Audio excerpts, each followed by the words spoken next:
The very first time I laid eyes on her, I knew I was in trouble. She was standing by the refreshments table, talking to a few people. And even from where I was, I could tell that she was beautiful. But it wasn't just her looks.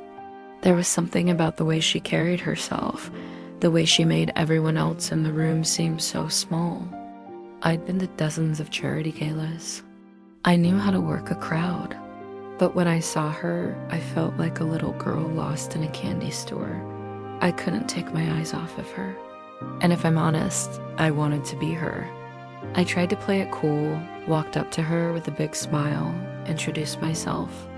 But I could tell that she wasn't impressed. Her name was Daniel. She told me that she was a Navy widow. She had 3 sons. The youngest was only 5. She didn't look like she was hurting. She looked like a fortress, untouched, unreadable, untouchable.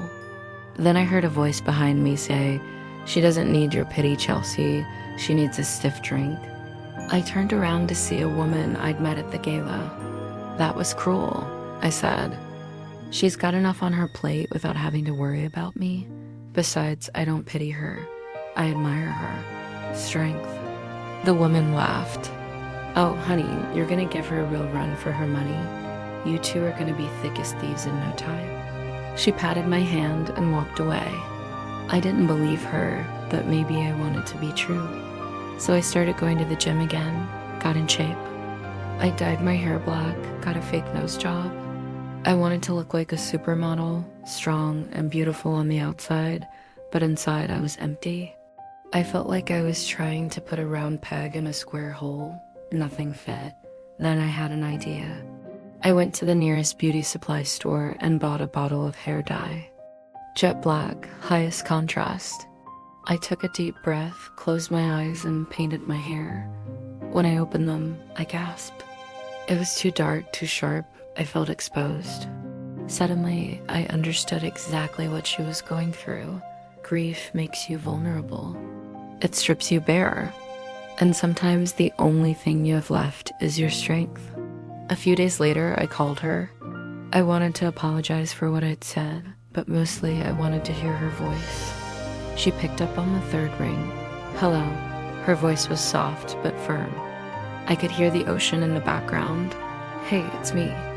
I wanted to apologize for what I said at the gala. I didn't mean any disrespect. I don't know how to be normal." She didn't say anything for a moment. "It's okay. You're not normal, and that's fine." I felt my cheeks burn. "Yeah, I figured as much. Look, I gotta go. The boys are here. Call me back, okay?" "Sure." I hung up and sat there staring at the phone.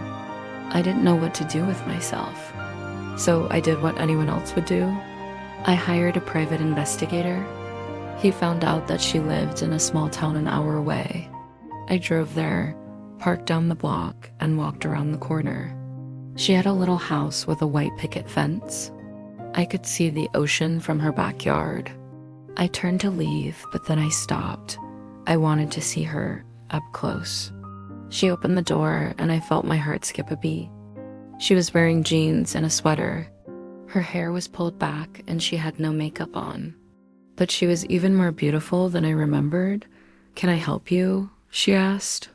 Her voice was like silk, and that's when I lost control. I blurted out the first thing that came to mind. "I think I'm in love with you." Her eyes widened. She took a step back. "What?" I said, "I think I'm in love with you." She looked at me for a long moment. Then she shook her head and closed the door. I stood there stunned, not knowing what to do next. Was I in love with her, or just infatuated? Or was it both? I wanted to tell her. I wanted to ask her out. But what if she said no? What if she rejected me? I couldn't risk it. So I did the only thing I could think of. I moved to her town. I found a job at a local salon. I even learned how to surf. I knew it would only work if I was willing to commit. So I took the plunge. 6 months later, I found her on the beach. We started talking, and I haven't shut up since.